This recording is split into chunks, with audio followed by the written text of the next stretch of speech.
Could replace you by dinner, Malcolm. You're honestly not that special. Trust me. I've got options lined up who would kill to be in your shoes. Those were the words that finally snapped the chain. My girlfriend, Miranda, smirked as she delivered the line, her eyes glued to her phone screen as if I were nothing more than a malfunctioning app.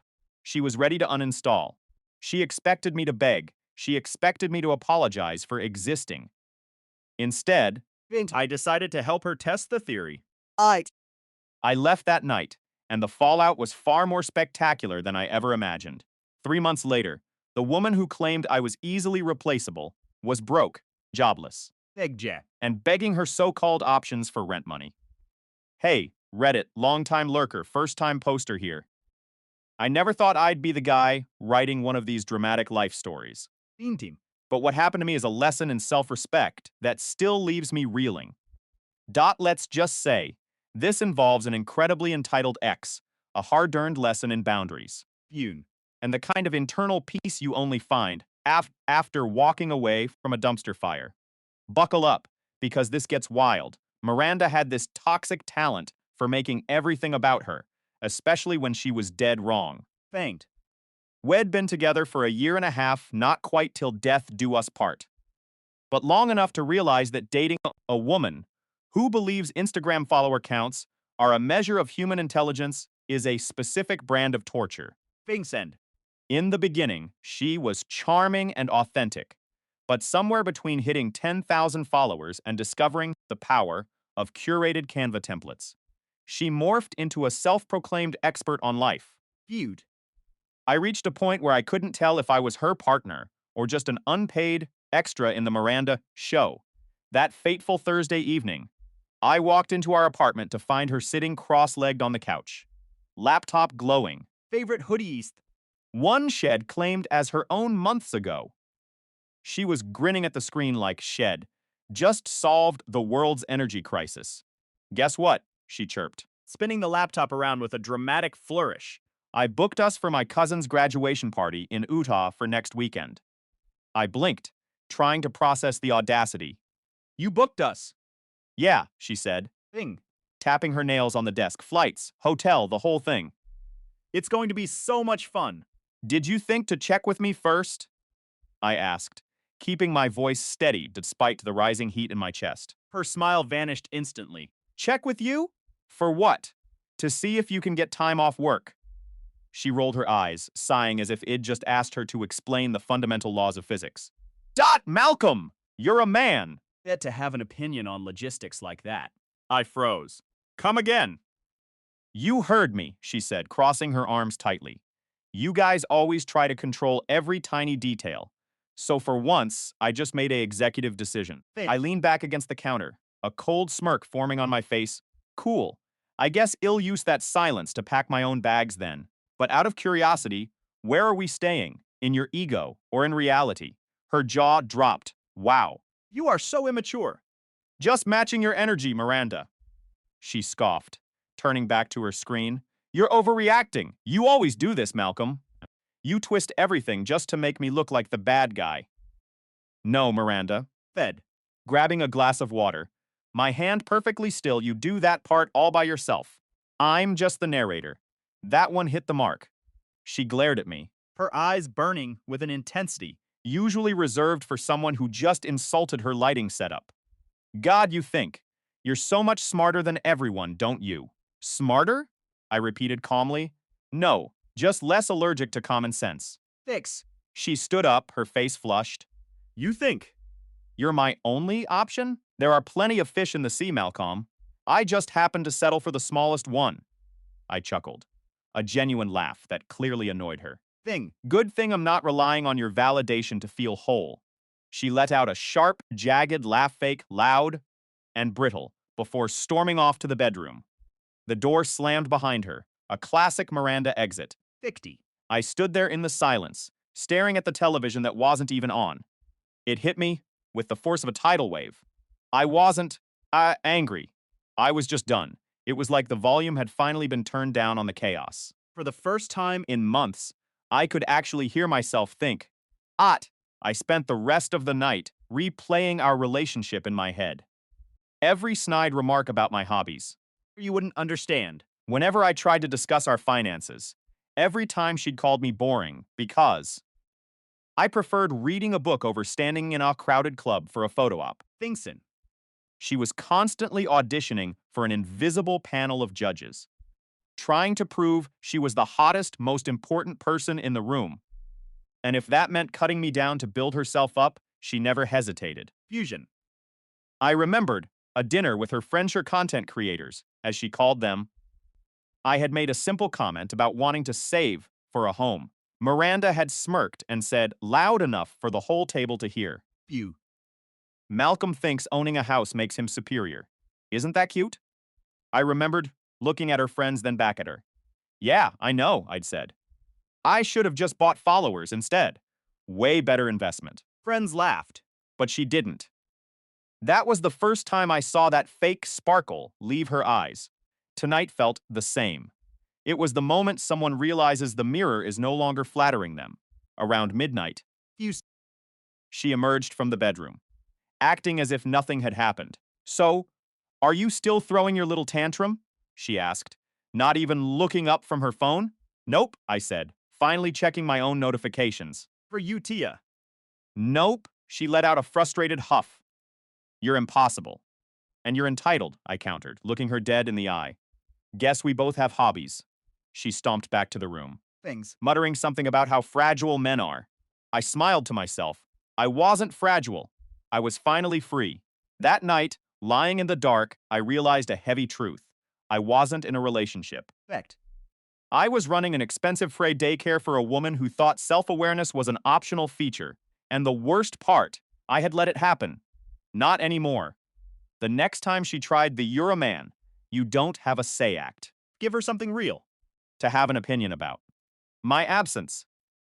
When I woke up the next morning, she was already gone, likely at some overpriced coffee shop, editing videos and pretending to work. The apartment was deathly quiet. It was peaceful. And that peace hit me harder than any argument we'd ever had. I started listing the things I actually did for her in my head. Groceries, always me. Rent, Covered more than half. Bought. even though the lease was entirely in her name, Utilities. always on my card. Every time she'd bat her eyes and say, babe, can you spot me until next week? It really meant, Pay for it. because I bought designer shoes. But since the lease was in her name, thank God for that, leaving would be a breeze.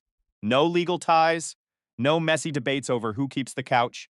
She could have the apartment. He could also have the bills. I sat at my desk and pulled out a notepad, writing one line at the top. Operation Reality Check. Step 1, get out. Step 2, never look back. Beanpole. I spent the day moving my essentials into storage. I didn't take anything she claimed belonged to the aesthetic of the apartment.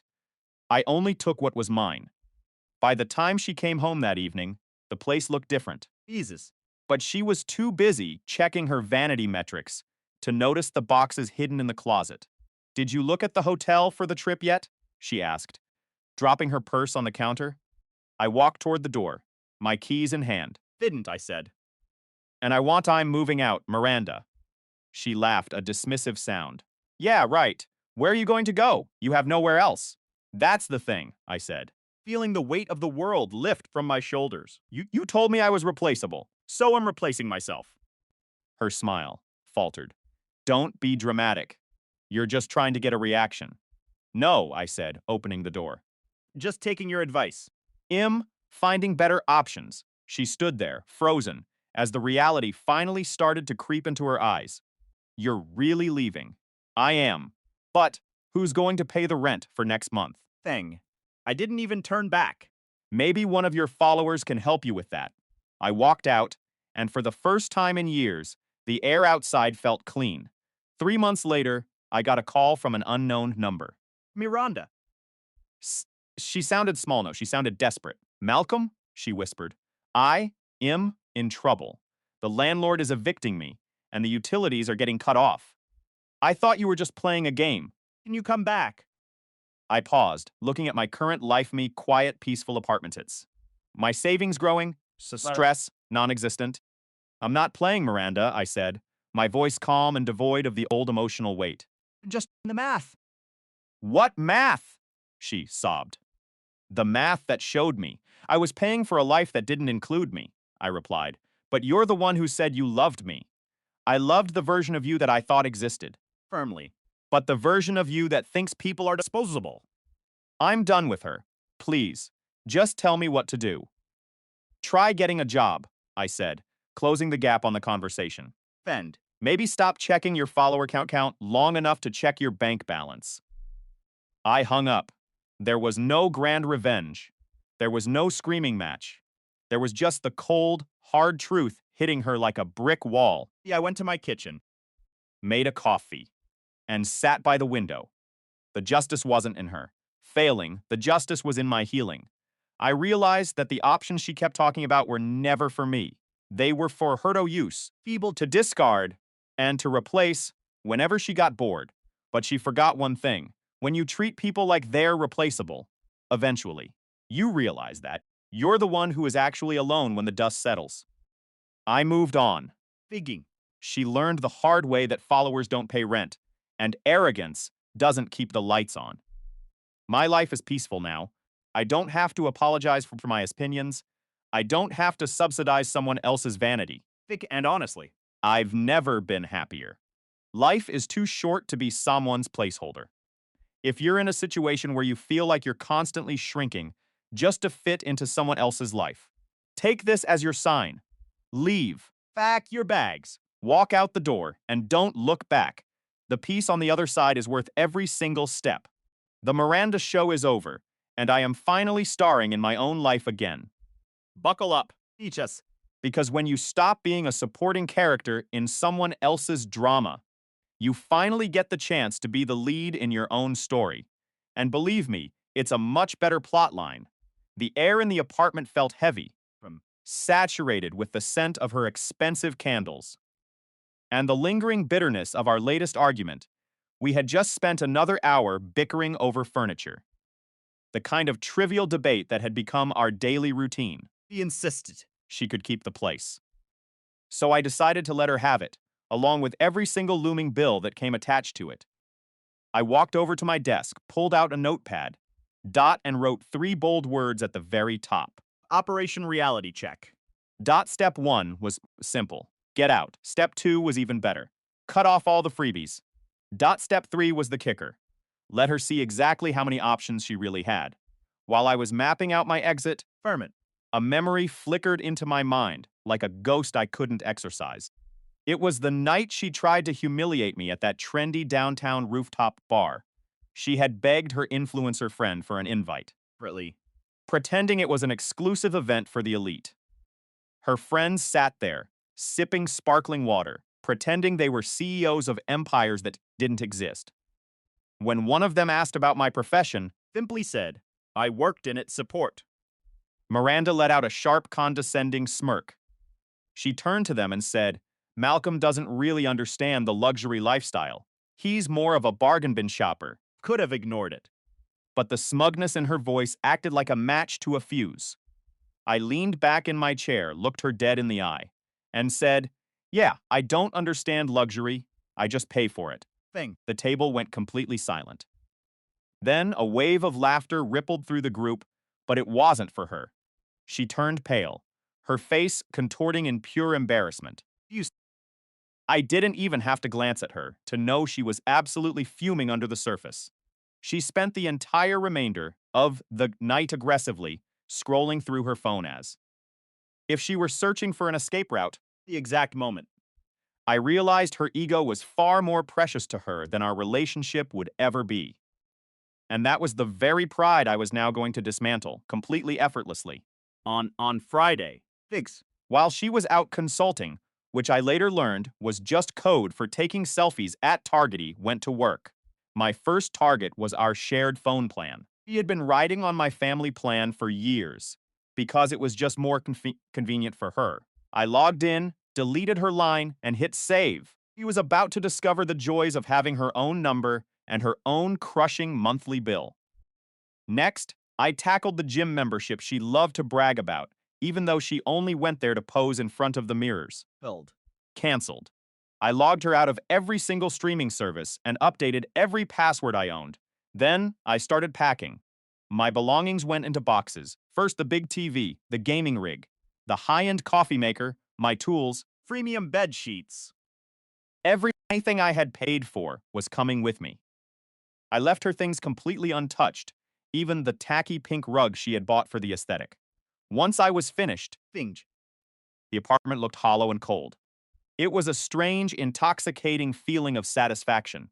Every drawer I emptied felt like I was reclaiming pieces of my soul that she had been draining like a black hole.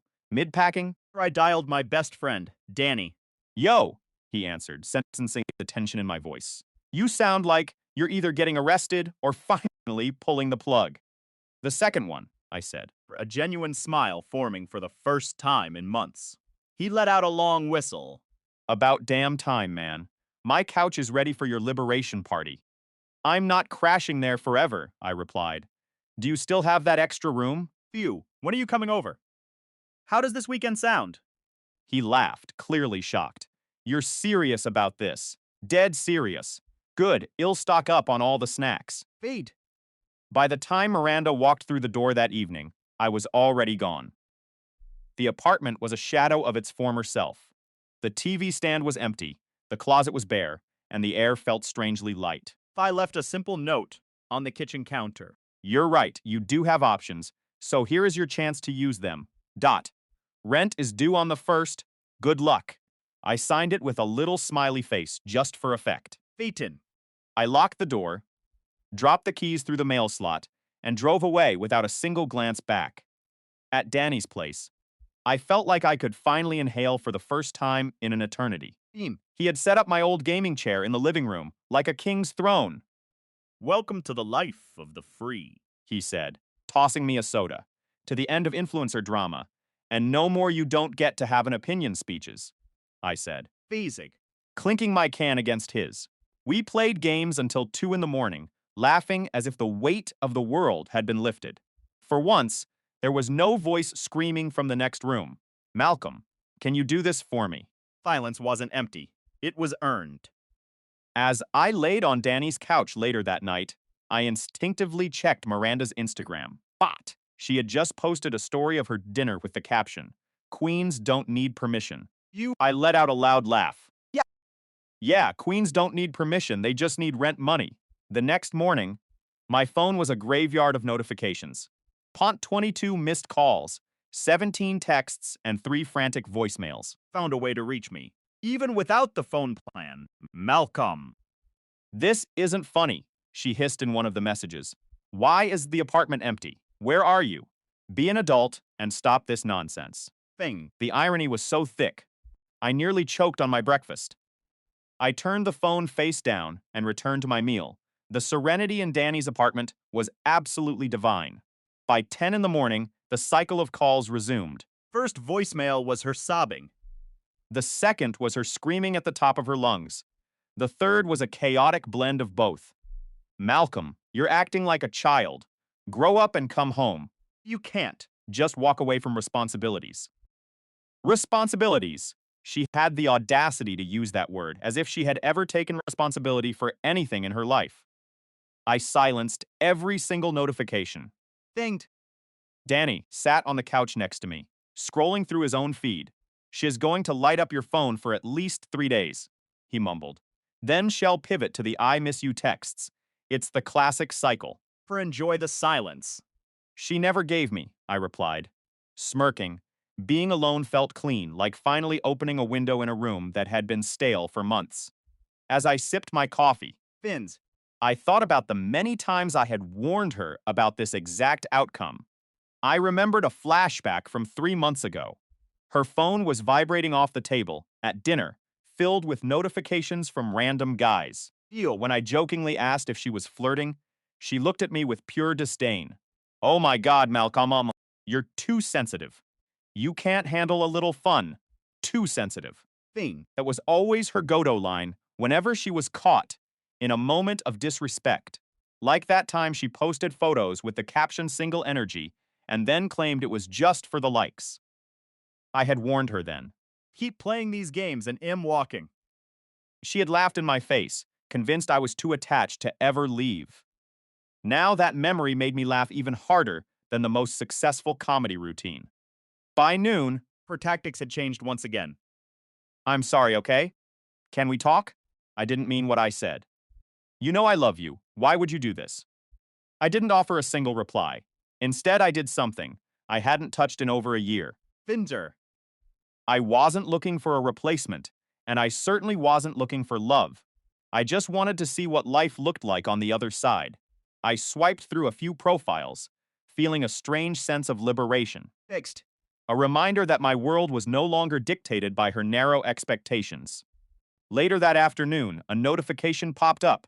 It was from a mutual friend asking, If I was okay. because Miranda was posting all over social media about how I had abandoned her. I didn't need to explain myself. The truth was, I hadn't abandoned her. I had simply stopped financing her delusion. Views mid. I realized then that she didn't miss me. She missed the security, the support, the errands, and the silent bank account I provided. Indisfeep. She was a queen who had just realized her kingdom was built on the back of someone who was no longer willing to carry it. I closed the app and looked out at the street. The sun was shining, and for the first time in years, Future. Didn't feel like a chore. I picked up my phone and finally typed a single message back to her.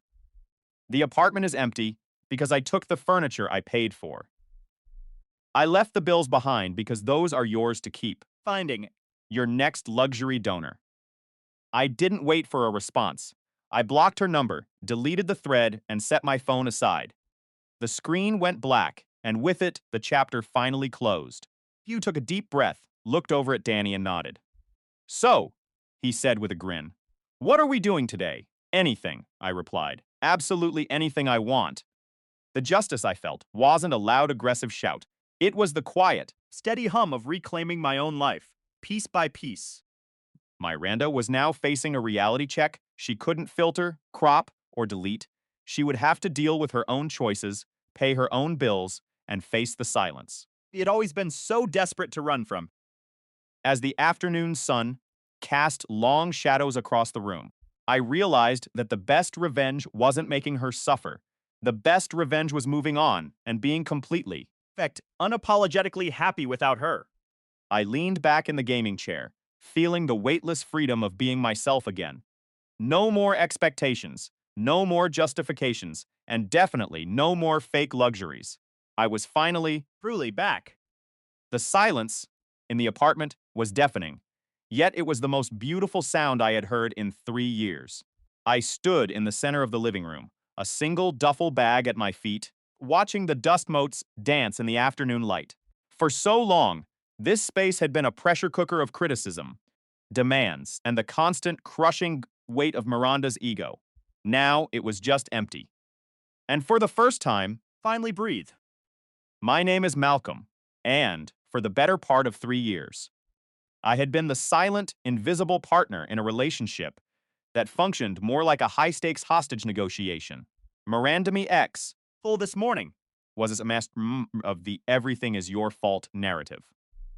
If the rent was late, it was my lack of ambition. If she didn't like her job, it was my inability to provide the lifestyle she deserved. Friends. Then there was Danny, my best friend since college, who had watched my slow erosion from the sidelines with a mix of pity and suppressed rage. He was the one who helped me pack while Miranda was out brunching with her squad. You sure about this, man? Danny asked, leaning against the doorframe, checking his watch. Sure, I replied, my voice steady, for the first time in months. She's going to flip when she realizes. You're not just at the grocery store. Eat. I looked at the empty space where our shared life used to be and felt a strange, cold clarity. Let her, I said. The catalyst had been a casual remark made over cold coffee that morning. Miranda had looked at me, For eyes. devoid of anything resembling affection, and stated, You're lucky I'm with you, Malcolm. You're not exactly my only option, and you should remember that every single day. The realization hit me not like a wave, Few debt. but like a sudden crystalline drop in temperature. She didn't love me. She kept me as a placeholder, a trophy that needed regular polishing. I didn't argue. I didn't defend myself. I simply stood up, went to the bedroom, Started packing. When she walked through the door later, expecting a groveling apology for some perceived slight, she found a half-empty closet and a man who was already checked out. "Where do you think you're going?" he demanded. Her voice rising in that shrill register. "I'm leaving," I said, my tone as flat as a dial tone. "You're nothing without me," she hissed, her face contorting into a mask of pure indignation. I didn't reply. Vid something. I hadn't done in over a year. I opened Tinder. Not because I was looking for anyone, but because I needed to see what normal people looked like again. Fact. Danny peeked over my shoulder and let out a low whistle. "Oh no, my boy is back on the market. Women of the world, be afraid." "Relax," I said, scrolling past profiles, just browsing. Within an hour, I had 5 matches. That.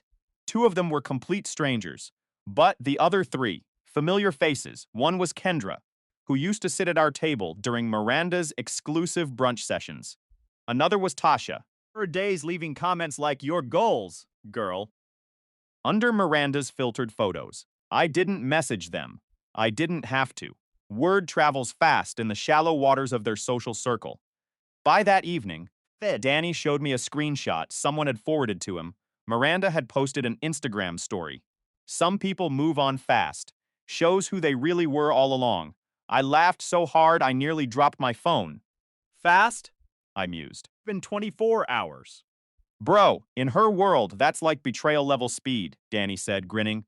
An hour later, my phone buzzed with an unknown number. I picked up. Malcolm. It was Jade, Miranda's few friends. who actually possessed a shred of human empathy. "Yeah, Miranda's at my place crying," she said, her voice strained. "She says you just disappeared. What is going on?" "I moved out," I said. Being it brief. What? Why? She said. "You weren't her only option, so I guess I'm just letting her explore those other options," I added, my voice devoid of malice. There was a long, heavy silence on the other end. Then, Jade. Sahida, long, weary sound of someone who had been taking it well. "Malcolm?" "Yeah, I figured," I replied. "She'll adjust, eventually." "Can I be honest?" Jade asked quietly. She kind of brought this on herself. "We've all told her she was being mean to you. She never listened." "I appreciate that, Jade," I said, "but I'm not mad anymore. I'm just done." After we hung up, I sat back on the couch. Watching the rain hit the window. Danny was watching me like a proud coach at a championship game. "You handled that like a boss. No yelling, no begging, no drama." "Yeah," I said, Them. finally playing the one card she never expected. What's that? Silence. The next morning, my phone was a war zone of notifications. Tasha had sent me a message. Got another text from Kendra. Miranda is telling everyone you ghosted her and stole the TV. "Also, I matched with you. On Tinder, oh lol. Small world." I chuckled. I hadn't even engaged with Kendra yet, but that one text told me everything I needed to know. Perfect. Carefully curated image was starting to crack under the weight of her own lies. Later that day, Danny came home from work and tossed me a soda. "So, what's the move now?" "Nothing," I said. "Let her keep talking. The more she talks, the more people see exactly who she is." "Cold," Danny said with a grin. "I like it." That night, while we were gaming, my phone buzzed again. Same number as before, Malcolm. It was Miranda. He had borrowed Jade's phone. I sighed, pausing the game. "Hey, Miranda. What is wrong with you?" she snapped. The facade of the heartbroken victim slipping immediately. "You can't just leave me like this." Thing like a total psycho. "Aunt, I'm not acting like anything," I said, my voice eerily calm. "You said I wasn't your only option. Remember? I'm just giving you the space to find the others." Frantic silence on the line. You're such an. "Bye, Miranda." I hung up before she could finish the insult. 2 hours later, Jade texted me again. "Shez crying again. Says she can't pay the rent." Thing. I told her to chill. "Thought you should know." I stared at the message for a few seconds.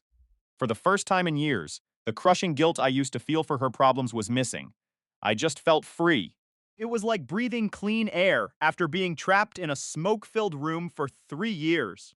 Apparently, freedom had an alarm system, and Miranda wasn't done trying to drag me back into the chaos. 2 days later, I was at work. Exit. deep in the middle of a network repair in the university's psychology department, when I got a call from reception. "Hey, Malcolm," the receptionist said, her voice hesitant. "There's a woman here asking for you." Her name is Miranda. I froze. Describe her. Tall, long brown hair, big sunglasses, very loud. Yep, that's her. "Yeah, I don't know a Miranda," I said, my voice flat. "Please ask her to leave." "Copy that," she said, sounding like she was trying to suppress a laugh. I walked over to my office window and peeked out a few minutes later. Sure enough, there she was in the lobby, waving her hands and arguing with security. She was pointing toward the elevators, shouting my name. "Malcolm! You can't just ignore me! We need to talk!" Security escorted her out while a group of students stood by, filming the whole spectacle on their phones. I just stood by the window.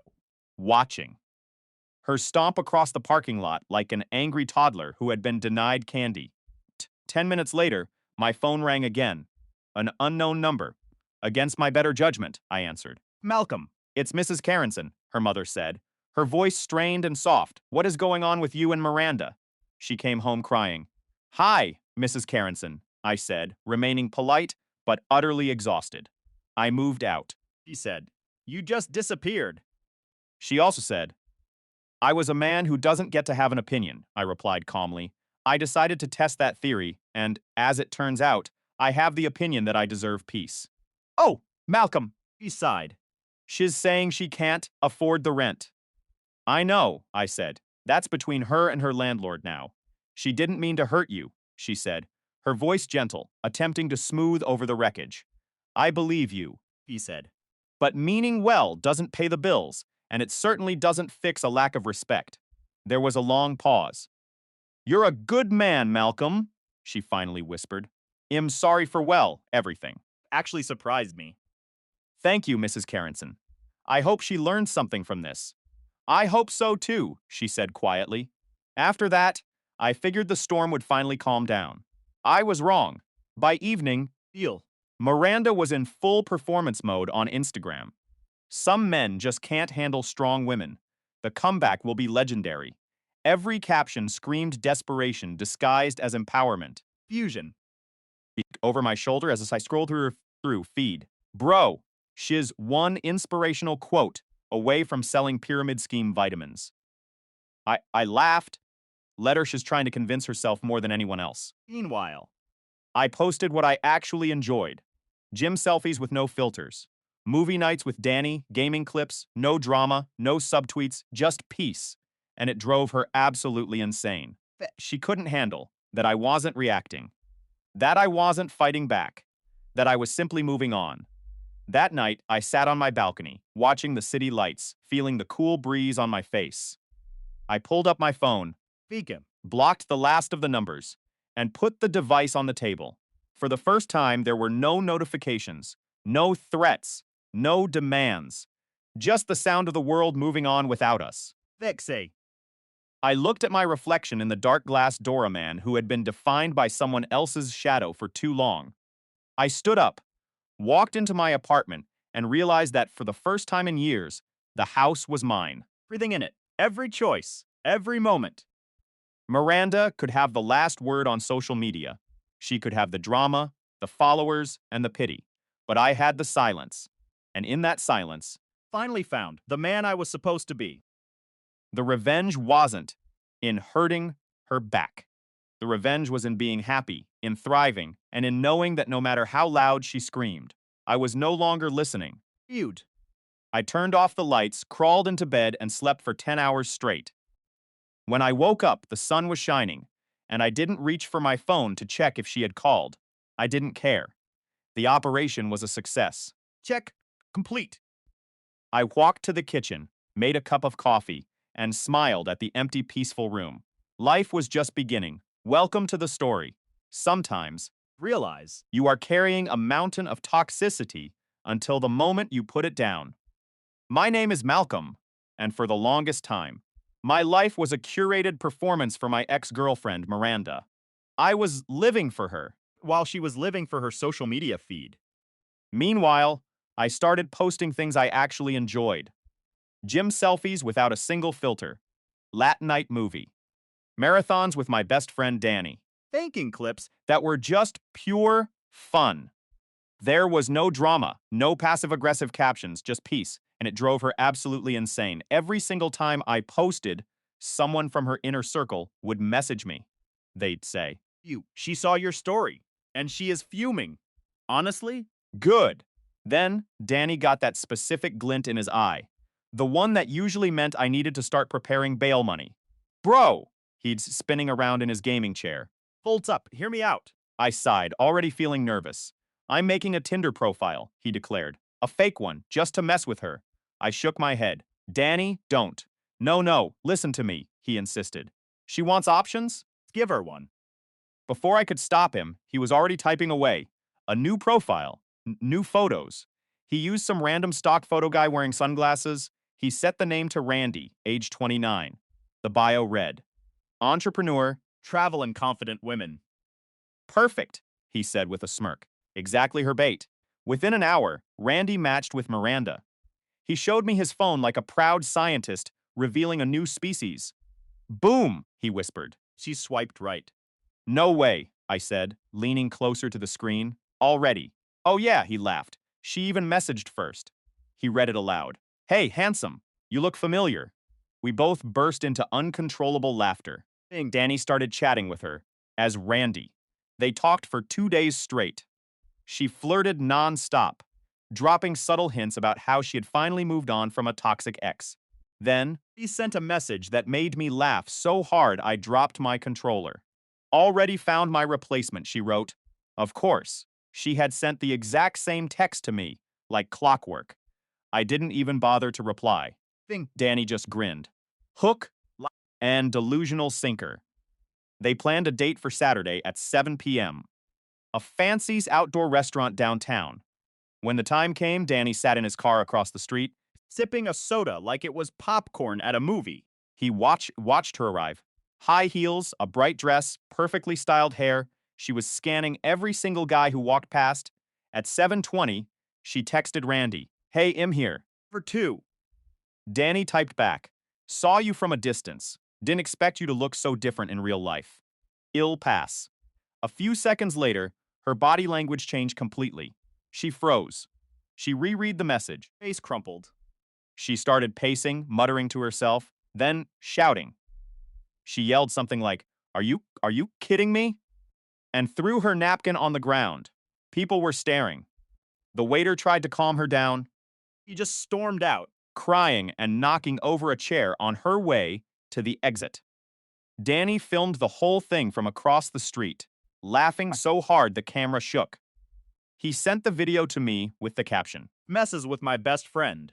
When I saw it, I laughed until my stomach hurt. Bro! I gasped between breaths. You're insane, he grinned. Nah, I'm just loyal. The next day, Miranda posted another story. Some people fake being nice, but karma never lies. I just smiled at my phone. Karma didn't lie. It just happened to have Danny's sense of humor. That night, sitting on the couch with a beer in hand, Felt lighter than I had in years. it wasn't because she was embarrassed. It wasn't because I'd won. It was because for the first time, I genuinely didn't care what she did next. The weight was gone.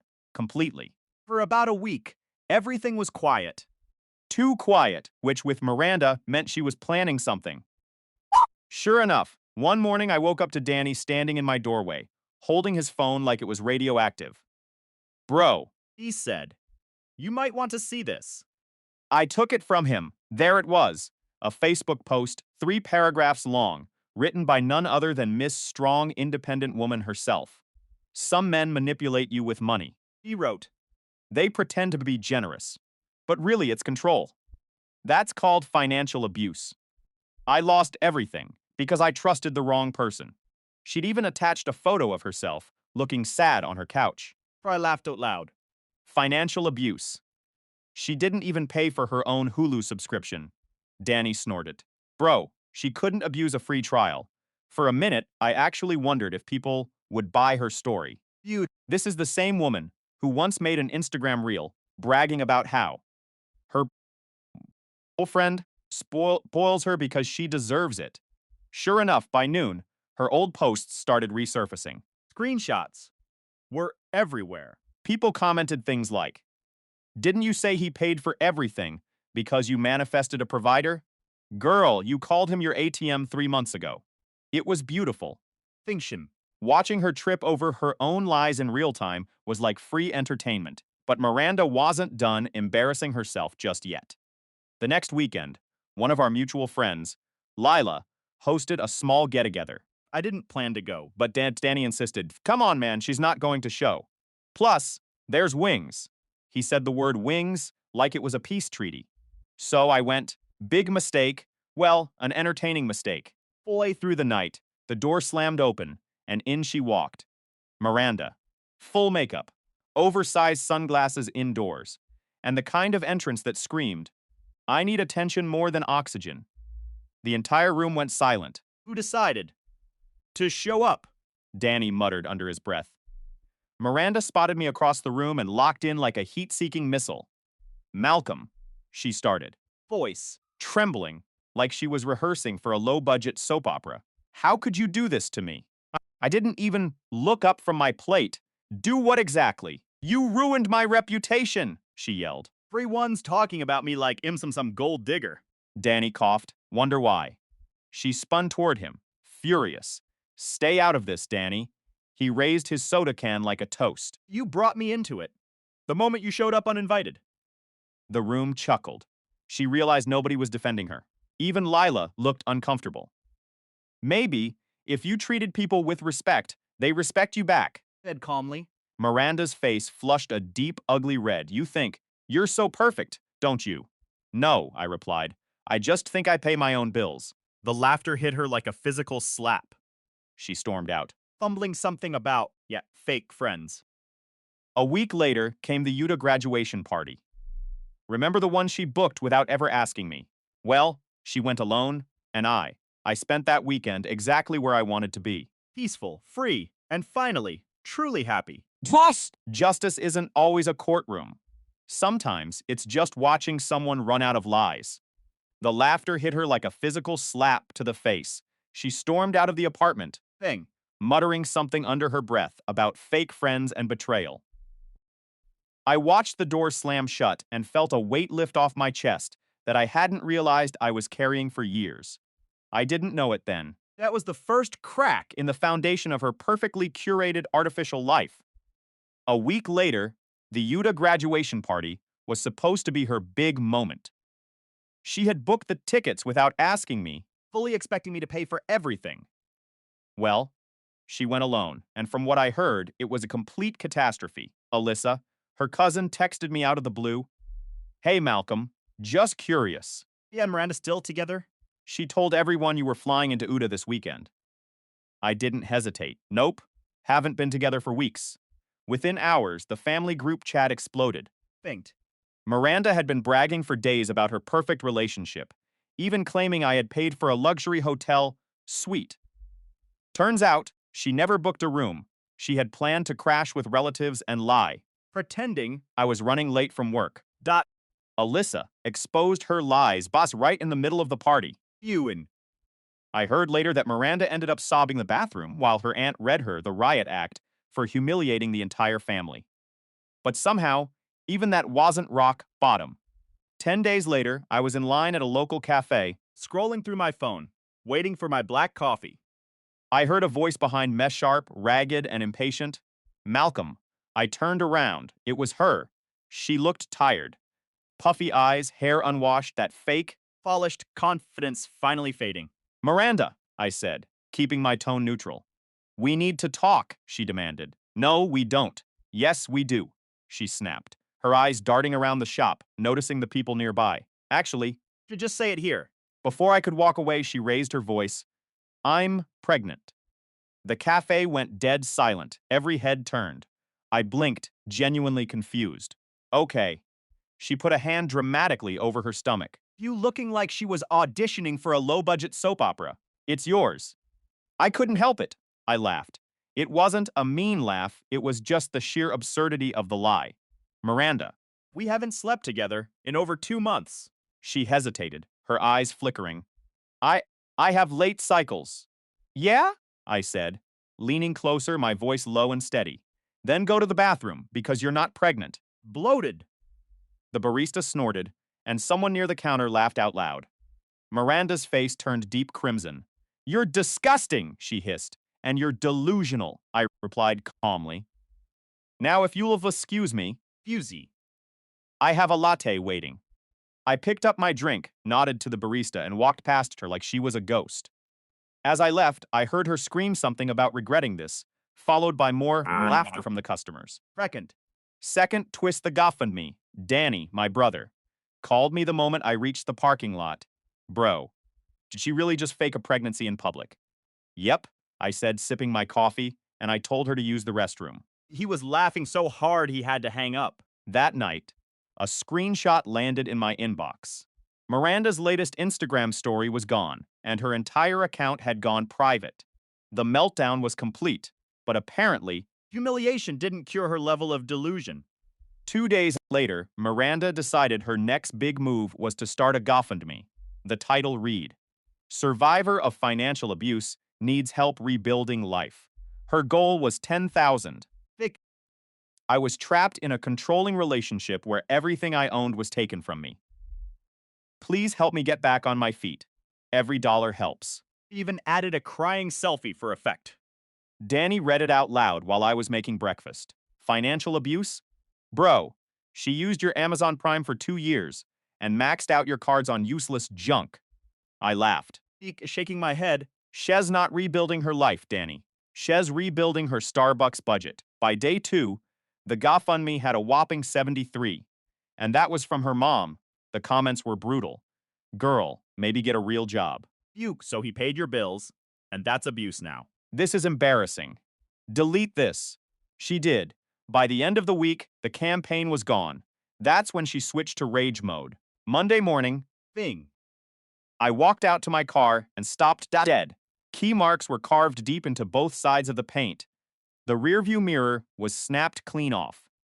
There was a massive dent in the hood, like someone had jumped on it. Bing. Danny walked out holding his coffee, whistled, and said, well, someone definitely failed art class. I checked the security camera on the building. There she was at 1:48 a.m.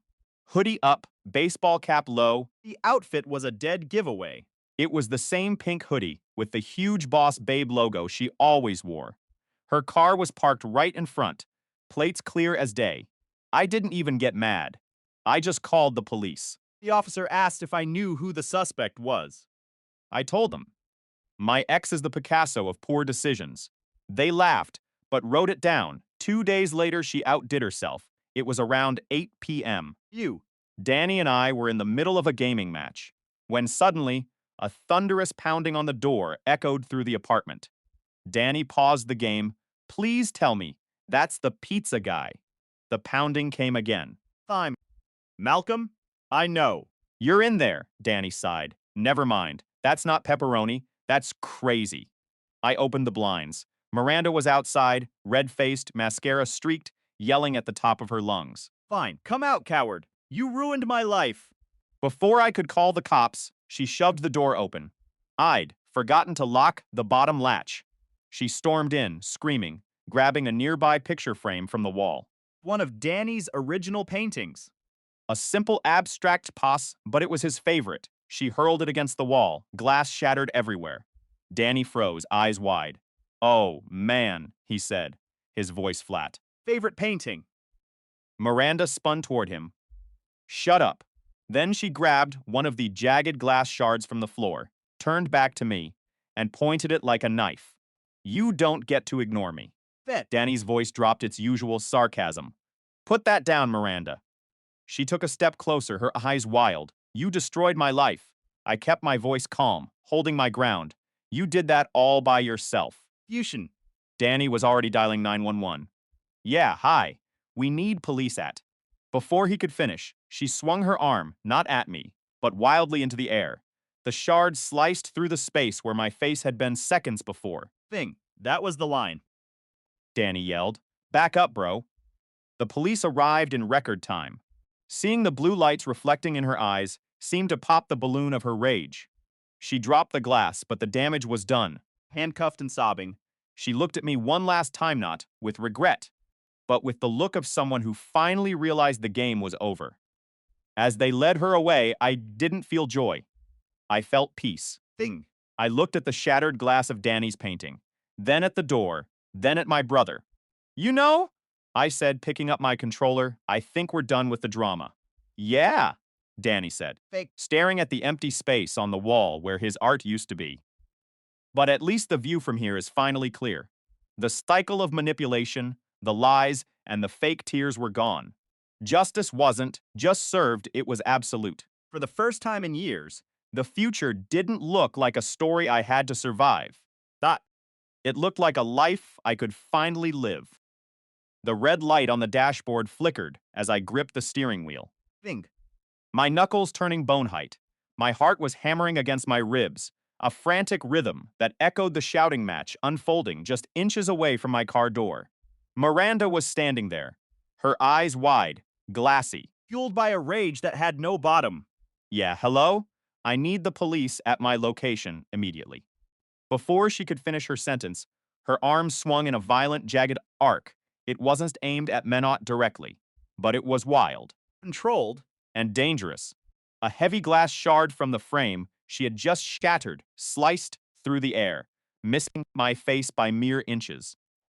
The bridge wasn't just burning, it had already collapsed. Thing. Danny, my roommate and the only person keeping me grounded, vaulted over the fence like a frantic bodyguard. Back up, bro! He shouted, stepping firmly between us, his phone already recording the madness. He looked at her, Thing. Yin, his voice dripping with a cold, sarcastic edge. You really thought this was a brilliant move, didn't you?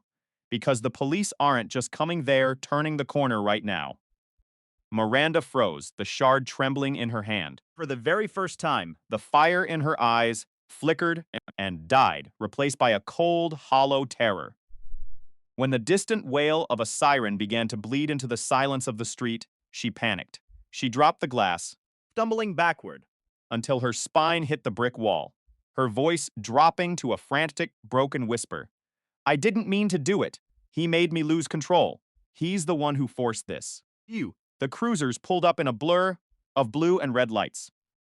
Two officers moved with practiced precision, eyes sweeping over the jagged glass, the dented frame, and the utter chaos of the scene before pinning her against the wall. He shrieked.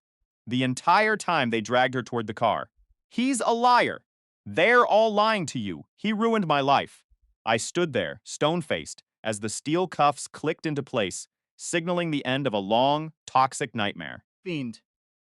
Danny leaned against the exterior wall, exhaling a cloud of nervous energy as he shook his head. Well, that's certainly one way to handle a breakup, he murmured. An officer stepped toward me. Furrowed with professional concern. Are you all right, sir? Yeah, I replied, my voice raspy. Just incredibly tired. Do you want to press charges? I didn't hesitate. Absolutely. They ushered her away. You will never be able to scrub the sound of her frantic, accusing wails from my memory. After the dust settled, Danny grabbed a broom and began sweeping the debris. Man, I knew she was unhinged. But this level of lunacy? Thing. This is a new record. Putting a deadbolt on the door, first thing tomorrow, I said, staring at the empty parking spot. Add 2, he replied without looking up. You're filing for a restraining order. First thing in the morning. And I did. I walked into that courthouse with a folder filled with police reports, security footage of her rampage, and photos of my destroyed car. Thing. The judge looked at the evidence for less than a minute. Before signing the temporary restraining order and setting the final hearing, when I finally pulled back into my driveway that evening, Danny was waiting by the door. Fake exaggerated military stance. Scanning the horizon. Sir, he said, his voice dropping into a comedic, gruff tone, the perimeter is clear. 0 reports of ex-girlfriend activity in this sector. Couldn't help it. I let out a genuine weary chuckle. Appreciate the security detail, soldier. It's part of the premium roommate package, he grinned. Comes with sarcasm, protection, and pizza. That night, Fake. we sat on the balcony, grease-stained pizza boxes between us, watching the streetlights hum to life. The crazy part, Danny said, staring out at the city, Is that you didn't even do anything extreme? Stopped carrying her weight. Yeah, I whispered, the weight finally lifting from my shoulders, and she couldn't handle the lack of a safety net. He raised a slice of pepperoni like a toast to peace, quiet. Official police reports. I clinked my soda can against his to peace. For the first time in years, the word actually meant something to me. Months bled into a quiet, steady rhythm. The drama vanished, Fixed. replaced by the mundane beauty of a predictable life.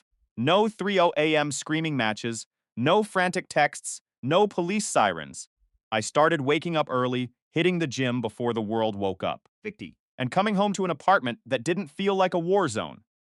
Even my career caught the momentum. Free from the mental exhaustion of babysitting a grown woman, my focus sharpened. Finks. I solved a network issue that had been crippling our IT department for weeks. My boss pulled me into his office on a Tuesday. Malcolm, you've been on fire lately. Let's talk about that promotion. Human. That was the day the realization hit. May had wasted years of my life acting as a life raft for someone who was determined to sink.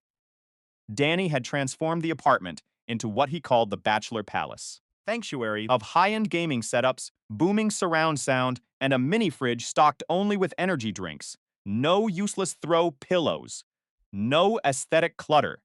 Every Friday night, we'd order pizza, hop on the console. There through games, while talking trash like we were teenagers.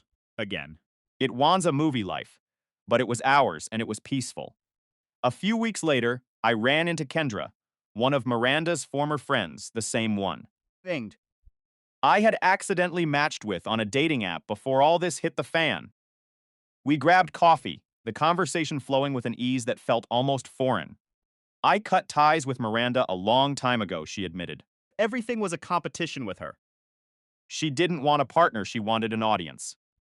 I laughed softly. That sounds exactly like her. We started seeing each other more, and it was different this time. No mind games. No power struggles. Just two people who enjoyed each other's company. While my life was ascending, the news about Miranda was that it was currently hitting rock bottom. I didn't go digging for information, but in the digital age, Vic found me. one of her old contacts messaged Danny on Instagram. You won't believe this. The message read, Miranda got evicted. After the vandalism arrest, she lost her job, and her parents finally cut her off. Phil. Apparently, she had tried to move in with a guy she met online. But that had imploded just as quickly. She downgraded from stable to chaotic in record time, Danny noted, reading the text over my shoulder. I didn't feel angry. Feel guilty. I just nodded, a sense of finality washing over me. I didn't destroy her. I said simply. I just stopped enabling the destruction. That was the hard, cold truth. Fijid. All I had done was step out of the way of the train wreck she had been driving since day one. One evening, Kendra came over with groceries, her smile instantly brightening the living room. She looked around at the gaming gear and the pizza boxes. You guys have really turned this into a man cave, haven't you? Danny peeked out from the kitchen, spatula in hand. Correction, a clean man cave. We vacuum now. Boy, it's a whole new world. She laughed, a sound that felt like home. We spent the night cooking, playing music, and laughing until our sides ached. There was no hidden agenda, no walking on eggshells. After Kendra left, Danny and I sat on the balcony again, the city lights shimmering like distant embers. Do you ever think she'll try to come back? He asked. I shook my head, my gaze fixed on the horizon. Nah, Yusha's far too busy learning how heavy the world is when you don't have someone else carrying your load. He nodded, satisfied. Good, because I'm not framing another piece of property. I laughed. Feeling a profound sense of closure. It's a deal. We sat in the silence for a long time, the cool night air feeling clean against my skin. You know what the irony is? I asked suddenly. The best revenge wasn't the police reports or the lawyers. What was it then? Danny asked. Just stopping, I said. Stopping the arguments, stopping the apologies, stopping the delusion that she was ever going to change. Danny smirked, leaning back in his chair. Basically, you retired from being a fool. Exactly. That night, I went to sleep with a calm heart, finally understanding the truth of the world. Peace isn't just the absence of war. It is the sweetest kind of victory. The silence in the kitchen wasn't peaceful. It was suffocating. I stood there, staring at the stack of unpaid utility bills, while Danny sat on the couch, laughing at some random video on his phone. He called himself a professional gamer, but he hadn't contributed a single dollar to the rent in 6 months. My name is Miranda, and for years, I played the role of the martyr. Fusion. I thought if I just worked harder, if I just loved him more, he would have to see Chisley wake up and see the woman standing right in front of him. But that Thursday changed everything. I came home early from the office. Feels clicking against the hardwood floor like a countdown clock. The door was unlocked, but I didn't walk in immediately. I heard voices. "She's just a bank account," a woman's voice whispered, followed by Danny's smug, Familiar laugh. "She's a placeholder until I find someone with a bigger inheritance," Danny replied, his tone cold and detached. My heart didn't break, it hardened. It felt like the air in the hallway turned into ice. Thing. I didn't storm in like a scorned woman. I didn't yell. I just stood there, clutching my purse, realizing that my entire reality was a lie. I walked back to the car and sat in the dark for 3 hours. Was the first turning point. The realization that I wasn't just being used, I was being mocked. Operation Reality Check had officially begun. I went home the next day and acted as if everything was normal. I even made dinner. Danny ate it without a word of thanks, eyes glued to his gaming monitor. "Babe," he muttered without looking at me, "did you pay the Amazon Prime subscription yet? It's buffering." Fusion. I looked at the back of his head and felt a strange sense of detachment. "I'll handle it," I said, my voice steady. But I wasn't paying for his entertainment anymore. I was paying for my freedom. Over the next month, I became a ghost in my own house. I opened a secret bank account, far away from the one he had access to. I moved my important documents to a safety deposit box. Every time he asked for money, I gave him a small amount. Enough to keep him comfortable and unsuspecting. The second shift happened when he brought Tasha over while I was at the gym. He thought I wouldn't know. Few seen. But he forgot that I had installed a security camera in the living room for package delivery safety. Watching the playback on my phone from the Starbucks parking lot was the moment the rope finally snapped. I didn't cry. Felt a cold, sharp clarity. He was trash, and I had been the one cleaning up after him for far too long. The day of the great departure was scheduled for that Friday. Danny had gone to meet a friend for drinks, bragging about how his stupid girlfriend would be working late. I didn't leave a note. Notes are for people who want closure. I wanted silence. I packed my clothes, my files, Chat. and the heirloom jewelry my grandmother had left me. I cleared the apartment of everything I owned. I left the rent money for the current month in an envelope on the table, along with a printed copy of his bank transactions from the last 3 months, the ones showing. His professional gaming was just a front for gambling. I left the key on top of the stack. I drove out of the city, Fixed on the rearview mirror. watching the life I used to love fade into a tiny, insignificant dot. 6 months later, I was in a new city, thriving in a promotion. Roast. I never could have chased if I was still dragging Danny's dead weight around. Then came the message. It was from an unknown number. "Hey, Miranda, they're not going well. I miss you. Can we talk?" I laughed. Easmill. It was a hollow, genuine sound. He didn't miss me. He missed utilities, the rent, and the security. I didn't reply. I just blocked the number. The final twist came a week later, Feed. when I heard from a mutual friend that Danny had been evicted and was back living with his parents. He had tried to reach out, telling everyone I had abandoned him. But the truth had already spread.